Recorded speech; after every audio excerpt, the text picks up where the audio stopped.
Hey everybody, welcome back to the channel.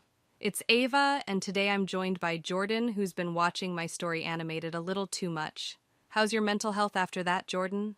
Honestly, Ava, I might need therapy after this. I've seen more drama than a high school prom after party. I think I've aged 5 years from all the shocking plot twists. Yeah, it's like watching a car crash, but the car is made of bad decisions, and the road is paved with fake stories. Today, we're taking a deep dive into My Story Animated, the channel that's like the reality TV of YouTube, except with a lot more family members dating each other. Honestly, I think my story animated should be called A Tale of Incest and Crazy Plot Twists. Like, I'm just waiting for one of these stories to be about someone who discovers they're actually their own aunt. Segment 1, Real or Really, Really Fake? Let's talk about the most important question. Are these stories real, or is someone just running a fiction factory in the back of their YouTube office? Honestly, if these stories were any more fake, they'd need to put a sponsored by Hallmark tag at the beginning. Like, this story's 100% made up, except for the part where it doesn't make sense. Seriously, I came across one story titled, I found my mom was actually my sister, but my dad was my ex's twin. That's not a story. That's an afternoon soap opera that went off the rails in the first 30 seconds. You're telling me they're not all secretly related and living in some strange alternate universe where the only way to bond is through jaw-dropping betrayals? How convenient for these real-life stories. Yeah, and Reddit's losing it too. People are calling it out with comments like, if I hear one more person claim their secret sibling is their step-parent's ex in the next episode, I'm canceling my subscription to fake family drama. It's basically the Game of Thrones of family trees, if all the characters were just confused about who was related to who. No, at this point, I wouldn't be surprised if the next story is titled, I found out my neighbor is actually my pet's former owner. It's just a constant game of who's related to who and who's secretly a step-sibling. Segment 2, Clickbait to the Moon. The YouTube algorithm gets a workout. Okay, let's talk about the clickbait. I mean, wow, these thumbnails are more dramatic than my high school breakup. Every time I see an MSA thumbnail, I'm like, is this a documentary or a low-budget thriller about someone who really needs a better social life? Right? The faces. They always have these characters in the thumbnail looking like they've just discovered they've been living in a computer simulation for 40 years. It's like, we get it, Karen. You're shocked your husband is your brother's cousin's pet iguana. Take it down a notch. One video's title had me screaming, I was dating my stepfather, and then I found out he was actually my real father's brother.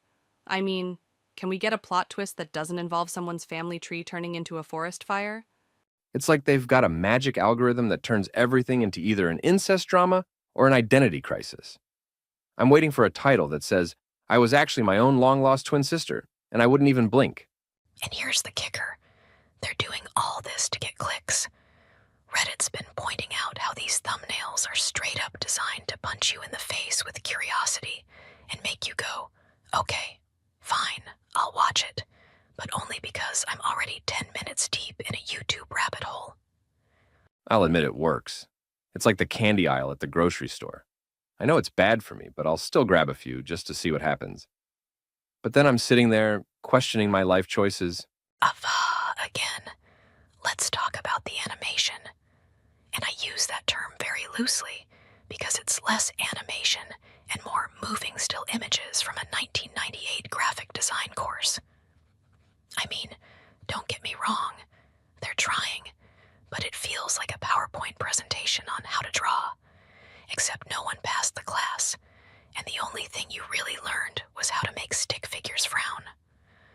Honestly, the animation quality here is like they picked up a tutorial on how to make stick figures emote, but the teacher fell asleep halfway through.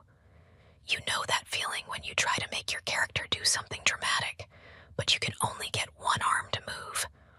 That's basically every scene in these videos. It's like they got a crash course on Photoshop, but forgot to take the how to animate class entirely. And speaking of movement, or lack thereof, have you noticed how stiff these characters are? Like, they move like they're stuck in a slow-motion traffic jam, and I'm just sitting here wondering, did they get an intern to animate this with a drawing tablet from 2004? Seriously, you expect some fluid motion, but instead, it's like they're a bunch of cardboard cutouts being moved by wind, except the wind's on vacation. And don't even get me started on the facial expressions. The characters look like they've just discovered that emotions exist, but only in black and white. Some of them have these exaggerated surprise faces, and I don't think it's because of the plot twists. I think it's because they've been forced to watch these scripts too many times. They're just exhausted from it all. You know what I also find hilarious? The one thing that actually moves fluidly in these videos is the drama. Everything else? Not so much. The only thing with any real energy is the emotional chaos, and it's like the animation is struggling to keep up with it. Imagine watching a character take a deep breath, and then you get a 4-second freeze frame of them staring into the void. Can we get some real movement here, please? All right, that's all for today. We've made it through the animation apocalypse and survived the emotional roller coaster. Barely. But before you bounce, hit that subscribe button, because after the Diddy case, surviving My Story Animated is next on the list. And trust me, you won't want to miss that train wreck. Drop your thoughts in the comments below. Did you cringe, laugh, or just question your life choices? Either way,